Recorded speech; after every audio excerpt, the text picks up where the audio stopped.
ॐ सहनाववतु सहनौ भुनक्तु सह वीर्यं करवावहै तेजस्विनावधीतमस्तु मा विद्विषावहै।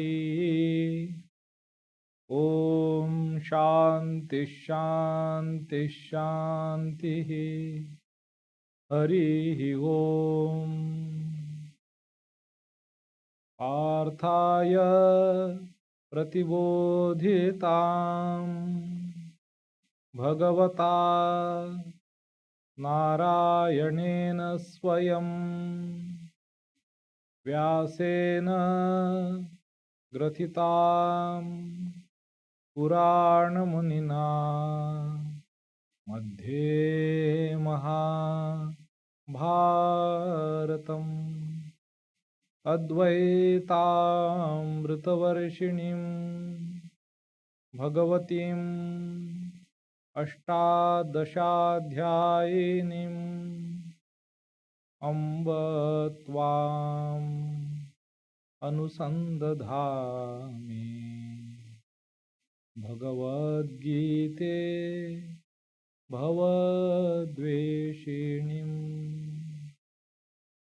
वसुदेवसुतं देवं कंसचाणूरमर्दनं देवकी परमानन्दं कृष्णं वन्दे जगद्गुरुं। मूकं करोति वाचालं पङ्गुं लङ्घयते गिरिं यत्कृपातमहं वन्दे परमानन्दमाधवम्।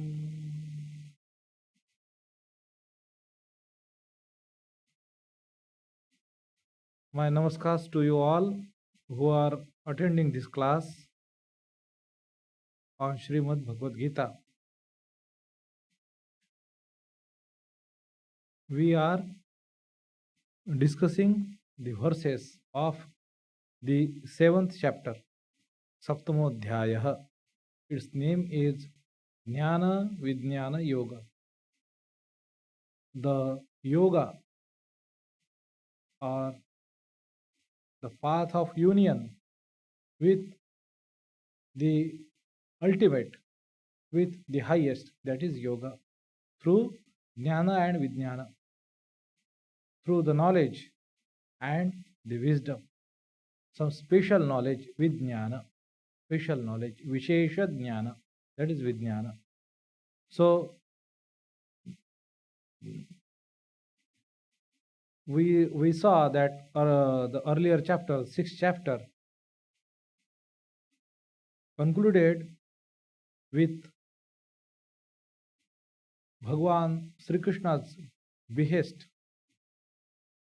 He is imploring to Arjuna about this practice of the yoga, to devote himself wholeheartedly, become madgatena antaratmana. So these words denotes that madgati, shraddhavan bhajate yomam same yukto tamomataha. So become like that. And here we see this 7th chapter opens with a promise Bhagwan is making. What he is saying, that I will tell you such a knowledge that which will be all comprehensive, samagram, and which will be beyond all doubts or samshayam. That one can attain this when one is so devoted, attached to me, mai asakta manaha, whose mind, manaha, who is asakta in me, in me. So, very wonderful way of putting it, using it. His attachment of the mind is in me. So, mai asakta manaha, and one who is all this effort, all this struggle, all this undertaking all this striving is being done by seeking refuge in me. Yunjan mad ashrayah. So these two things are very important. So yoga that you are doing, your practice, your effort, but mad ashrayah and maya saktamanaha. These two qualifications are extremely important. They make this person special, different. So that person is not just striving and solely dependent on his ego, on his will. So, and such a person will attain such knowledge, asamshayam, samagram, and how that to be attained, please listen from me. And he says that knowledge I will give it to you, Arjuna. Vakshami, I will tell it to you. Asheshata, without leaving anything behind. So, everything I will tell you. That knowledge with its crux, with its special aspect, sa vijnanam, vijnana sahitam, that is the important. So not only knowledge, but there is something. Even after that knowledge is imparted, the crux of it, some special aspect of it, unless it is given to you, you will not know its implication, its scope, its utility. How pervasive it is, how permeating it is, everything. That knowledge I will tell you. And Bhagavan says, what is the speciality of that knowledge? That having that knowledge, yad jnatva, that having known that truth, he says, Bhagavan says, this is the very important qualification of this knowledge. Why this is very distinct, very super special. He says, yad jnatva, neha, here on this earth, bhuya, again, na anyat, there is nothing other than this to be known, remain to be known. So this is the final ultimate knowledge. This is what that knowledge, super special knowledge, I will give you. And he says how that thing is so special. He says that among men there are very rarely people get that inkling, that inspiration, that motivation, that they can come to this path. It is so rare. People, they are in this, they are bewitched by this Maya. They are running after the senses, its pleasures, and all its endeavors. They are carried away into this flow. They cannot have this. They come to this sense that there is something that they should do and strive for. It is very rare. And he says, among such thousands of people who take to this, who probably attain some kind of success, some kind of siddhi, so to say, that siddhi would be, probably they would have nullified all the negative aspects of it. But still it remains that to have this knowledge, and he here very clearly says, what is that knowledge? He said, Vetti Tatvatah, Mam Vetti Tatvatah. In the third verse, he says, what is that special knowledge? To know me Tatvatah. That is the highest knowledge. That is not given to all. Even by your sadhana, Sri Ramakrishna, many a time he says this in Vachanamrita, in the Gospel of Sri Ramakrishna. He gave this example of Vijnana very nice way. And couple of example he gives. I will tell you both. He said that some people, some kind of people might have heard about milk. Some other kind of people might have seen milk. But there is someone probably who has in his own house there is a cow or so which gives milk. So he says there are some kind of people who drink that milk and become sustained and fortified and strong, nourished by that milk. This is one example he gave. I will explain what does it mean. Similarly, he gives another example that some people might have heard about Kashi, Varanasi. So it is Tirtha Kshetra, very famous, that everybody wished to long to go there. But no, most of the people might have just heard about it.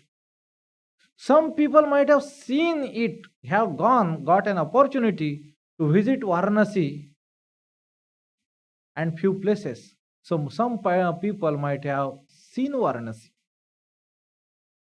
And there are some people who lives in Varanasi, they know every nook and corner and every lane and by lane of that Varanasi. So those people are super special. So Sri Ramakrishna says it. So like this understanding of ideas of spiritual life, its truths, they evolve as the person progresses on the path of spirituality. He says, for example, that person, one who is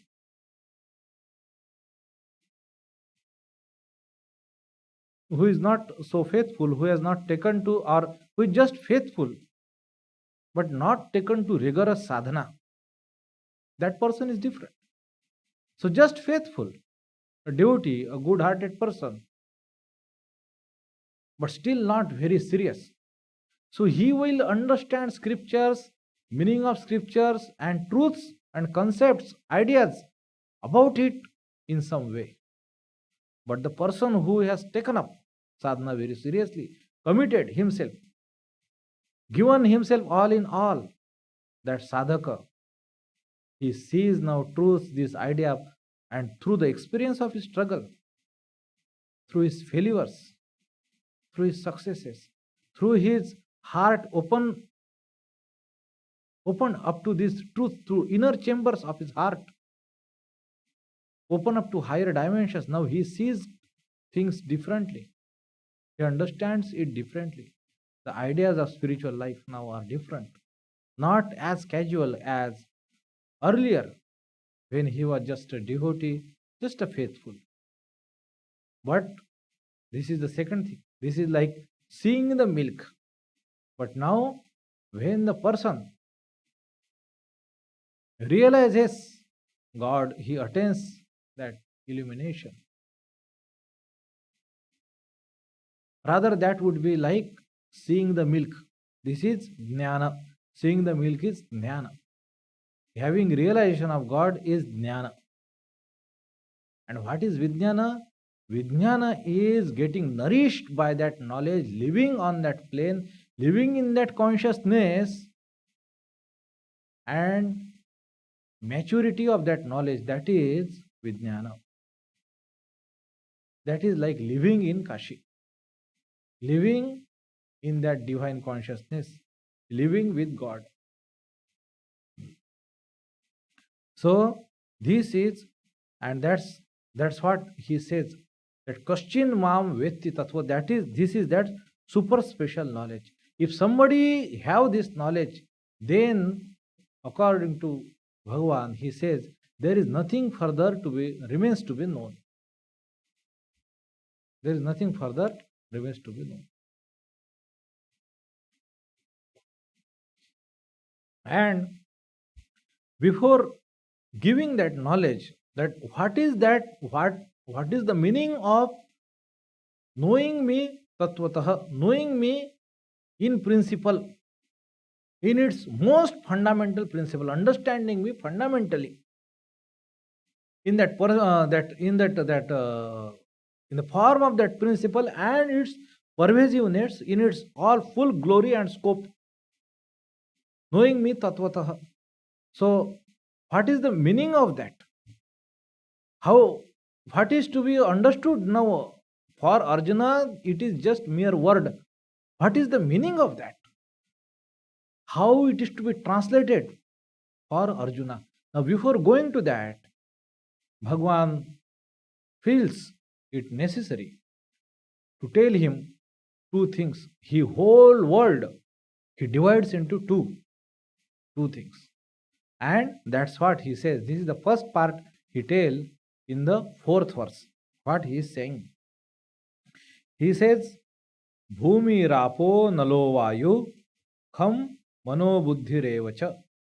ahankara iti yamme bhinna prakrutirashtadha. So this is to be, these are, this is how is it to be read.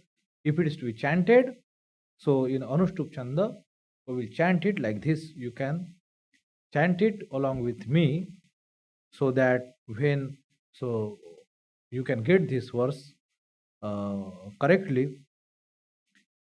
So it would go like this: Bhumirapo nalo vayu kammano buddhirev cha ahankara iti yamme bhinna prakriti rashtadha.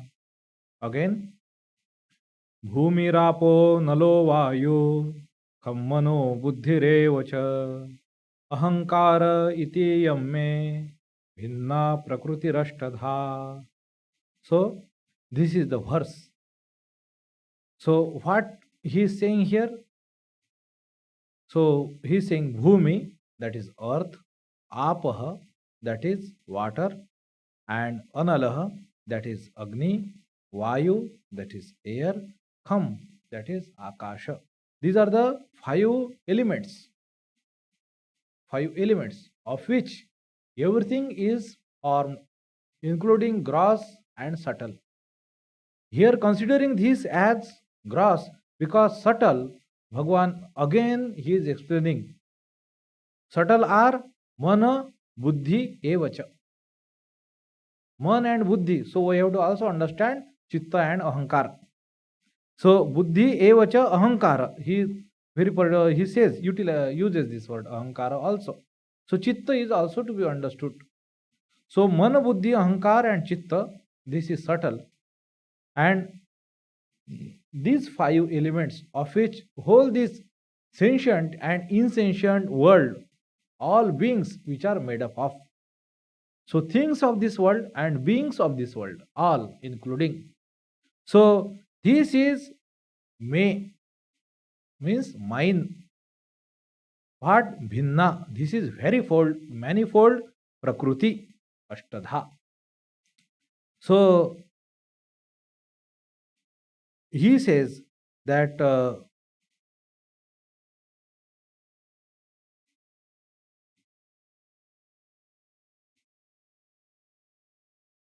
so this is, he says, that is eightfold prakriti. So eightfold are Bhumi, these five elements, and Man, Buddhi, Ahankar.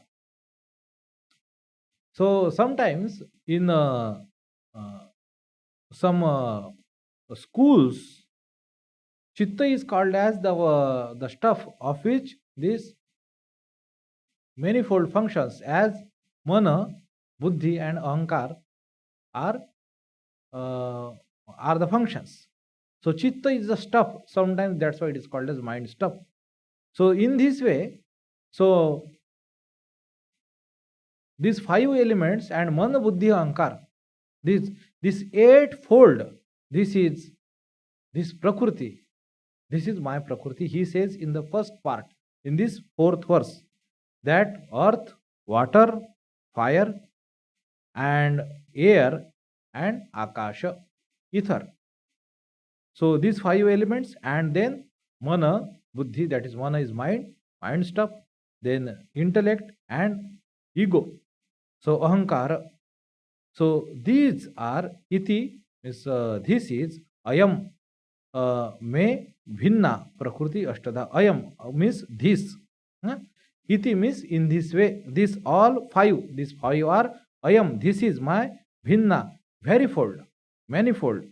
Prakriti ashtadha, eightfold. In the form of, in the division of eight, ashtadha, divided into eight, of eight kinds, ashtadha, like bahudha, we use the word of manifold, of different kind. Here the eight kinds. So this prakriti, he says, this is my prakriti of eight kinds. This is the first part, he says. Now the second part, in the fifth verse, he says, apara iyam. Apara iyam. So this is apara. So this is the not para. Para is higher. Para is higher. So that's why we say param. That is the highest, we can say. Okay. So this is not para, that's why apara. So apara iyam, this is the apara, this is the lower prakriti. Which one? Which is in the form of the eight, of which is of the kinds of the eight, which is explained in the in this way in eight kinds. 5 elements and mind, intellect and ego. So this is the lower prakriti, this is the lower nature. This is the lower nature. Everything gross and in subtle, mind, our intellect is lower, our ego is lower, our mind is lower nature. And he says, this is prakriti of mind, this is my prakriti. It belongs to me. I am the owner. I am not subjugated to it. Everything is subjugated to it. I am not subjugated to it. This has to be understood. Bhagwan is superior, superseding, he is presiding over it. He owns the prakriti. He owns the prakriti. What is his nature? He will explain later on. So this has to be understood. This is his nature. This is his prakriti. This is his swabhava. It is his. He does not belong to this. That prakriti belong to him. He does not belong to the prakriti. That is to be understood very clearly. Prakriti belongs to him. He does not belong to prakriti. This is the distinction. Ishvara is separate. So now, this in the 5th verse, in the first 2 words, he says, apareyam. Apareyam means apara yam. So this is the lower one. And then he says, ita tu anyam, itastvanyam. So, but, tu means but. Anyam, there is a different, because prakriti, that's why anya. If it would have been pullinga, masculine gender, then it would have been anya. Because prakriti is in feminine gender, that's why the word is anya. But different from this, ita means from this, ita tu anyam. So this is the word. But different from this, ashtadha prakriti, from this lower nature, there is a higher nature. He is going to say that. Prakritim vidhi me param. Know my higher prakriti. There is my higher nature also. Higher swabhava also. There is my higher prakriti. Know that. He says, vidhi. Get to know about it. Know about it. Vidhi me param. Apareya mitastvanyam prakritim vidhi me param. Know my that higher nature. And what is that higher nature? He explains in the second part of this verse. He says, Jiva bhutam mahabaho yayedam dharyate jagat. Of the which has become Jiva, Jiva bhutam, which has become Jiva. He Mahabaho, he Arjuna, O mighty armed one, Yayedam dharyate jagat. So, which becomes the soul of a being and the soul of this whole universe, and which sustain this jagat, this Vishwa Brahmanda, which is jagat, which is created, this universe.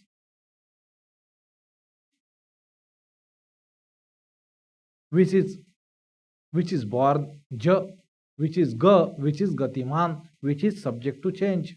That is jagat. So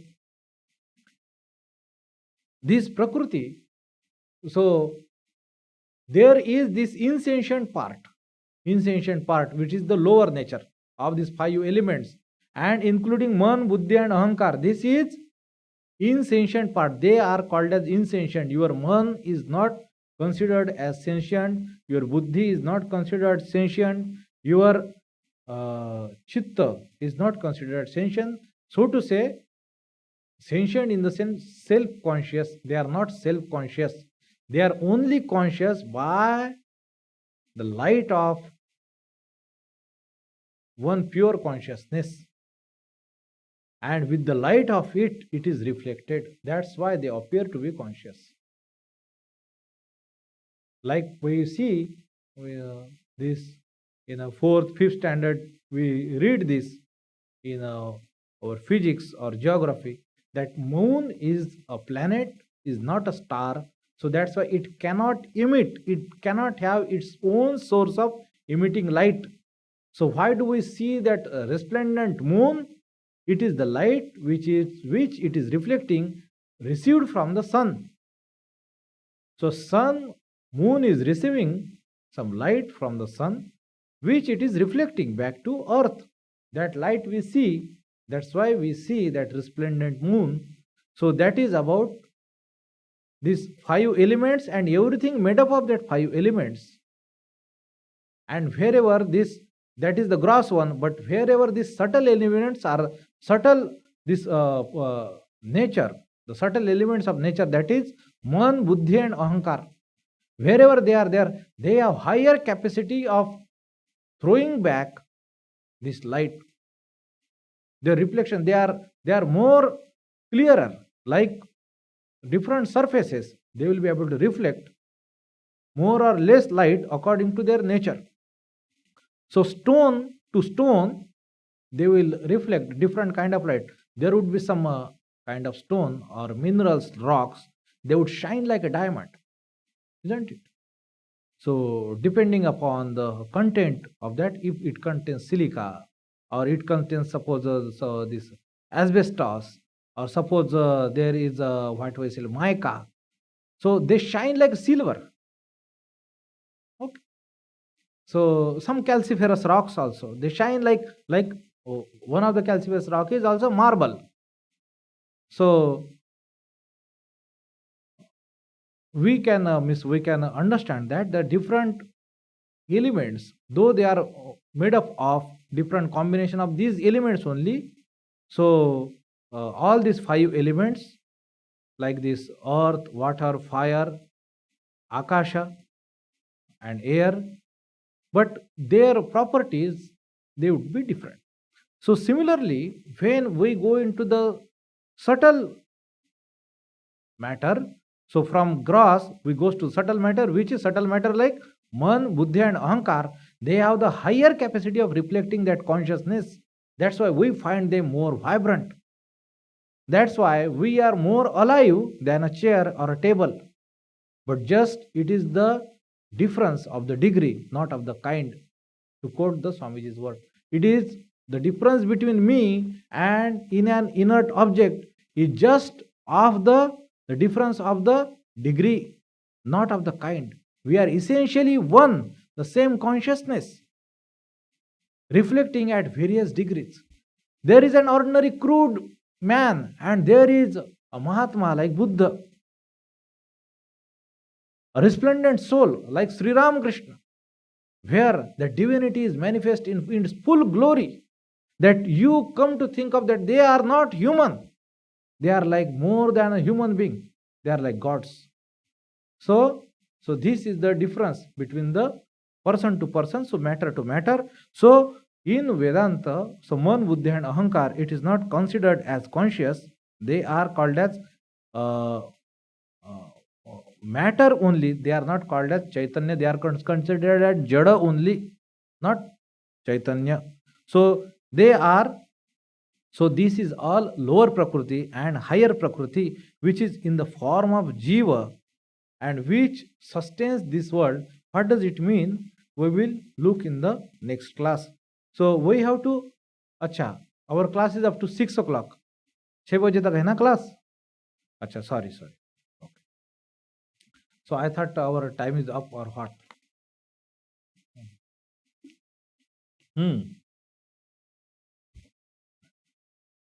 So this, he says, Jiva Bhuta Mahabhav, that is the higher nature of the nature of Jiva. Now, what is called as Jiva? Jiva is that higher, that nature of God. So what is it? When that pure consciousness is considered along with Prakriti. So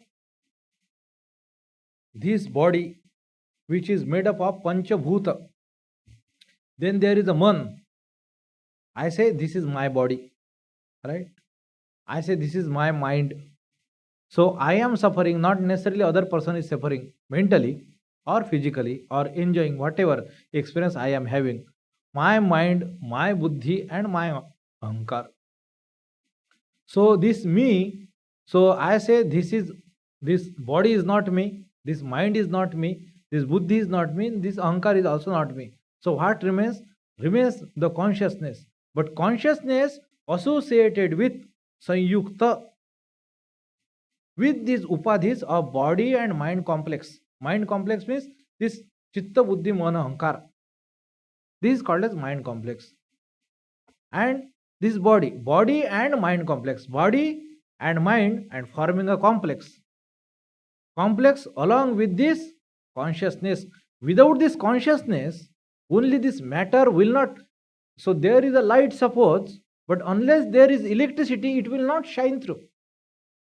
Or any other appliances, as if unless that consciousness is there. So this jiva is with this mind, indriyas and prana. This is called as jiva. In 15th chapter we will see, in 15th chapter, Panchadasha Adhyay, that Bhagavan says there, what happens when a person dies? His jiva lives with what?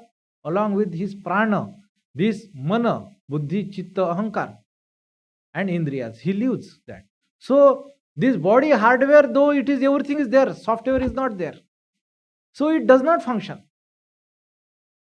You put it on your computer, if Windows is crashed, nothing will happen. Because software has died, software has crashed, software is no more functional. Okay. So that jiva, as long as it is jiva is there, all this experience, all this happening is going on. There is sukha, dukkha, different needs, its satisfaction, unsatisfaction, different reactions, that everything is happening as long as this jiva is there. And yaya, he says, Bhagavan says, yaya idam jagat dharyate, that higher nature, that is the higher nature with which everything becomes functional. Everything becomes functional. So this is my higher nature. That with that consciousness, along with this upadhis sanyukta of this different lower prakriti, it associates with it. This is the maya. And without this maya, this nothing would become functional. This is my higher nature. Without this, nothing would happen. That is my higher nature. This is my lower nature of the form of crudeness, which is gross, material. That is matter. That's why it is called as material. But something there is non-material element comes into play. But non-material can never be material. It cannot mix. These are two distinct. But this is my higher nature. This is my higher prakriti. This is my maya. He will say this in the 9th chapter. In 7th chapter also, yes, in 14th verse it will come, Daivi Hesha Gunamayi Mama Maya Duratyaya. It will come in the 14th verse. This is his higher nature. So he says, with this Jagat is sustained. With this Jagat is as if brought into existence, dharyate.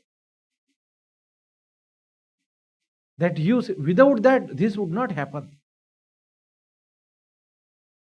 They both belong to this lower and higher nature. This lower prakriti and higher prakriti, they belong to me. They are mine. And with this, everything is this sustained.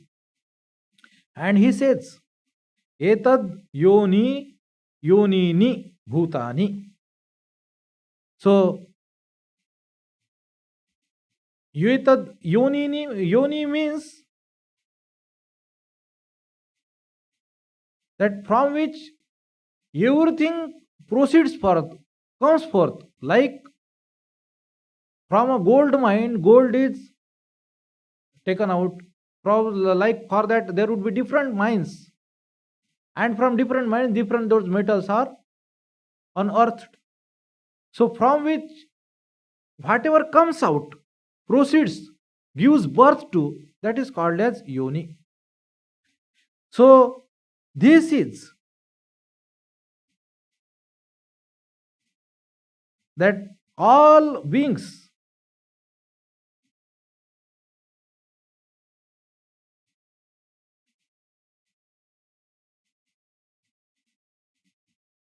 sarvani iti upadharaya. This is the sixth verse. He says upadharaya, that is understand, or understand in this way. Take it. So what you say, so suppose you understand in this way, that is what he says upadharaya. Take it for this way, take it in this way. This is what the upadharaya, this word means. Take it in this way. He is saying that all these bhutani, sarvani bhutani, all these beings,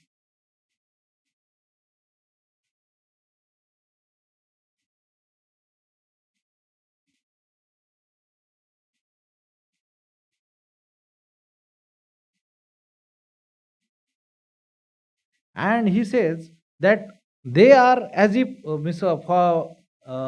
they are the wombs. This apara and para prakriti, these two are the wombs. These two prakritis are the wombs. They are the this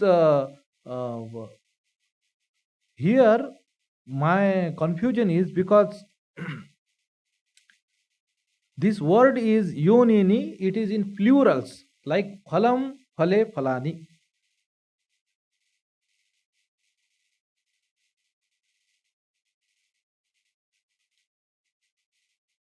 No, this word is not like that. So I will see this just grammatically. So how this word is used, I didn't pay earlier attention. How this etad yonini bhutani sarvani.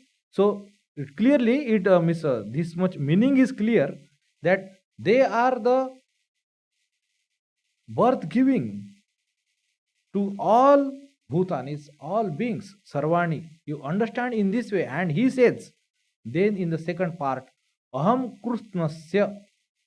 Krutsna, this is one word you pay attention to. This is not like Krishna.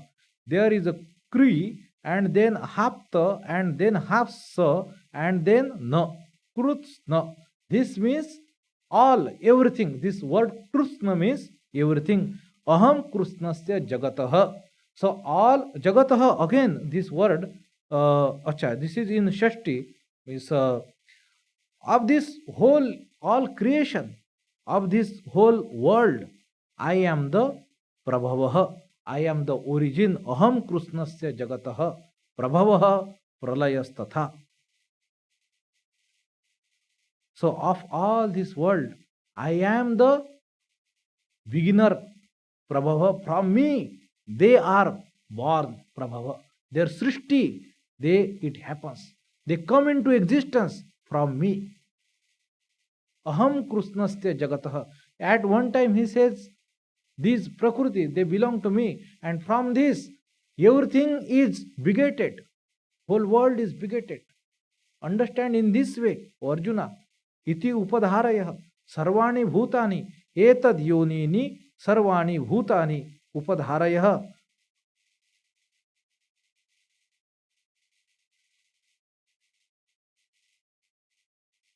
Of and I am the beginner. Again in the, he says same thing. He identifies with that whole this world krusnasya jagata. I am the origin, prabhavaha, and I am the end. I am the culmination. In I am the dissolution, that everything is going to culminate into me. Pralayas tatha. He says everything, it comes out of me, and everything is going to dissolve, culminate, and end into me. This is what he says, that I am the ultimate truth. This is how puts it. That understand in this way, Arjuna, that all this creation of they are born of these two prakritis, created of these two prakritis. Of this one side there is a lower prakriti, and there is another side there is a higher prakriti.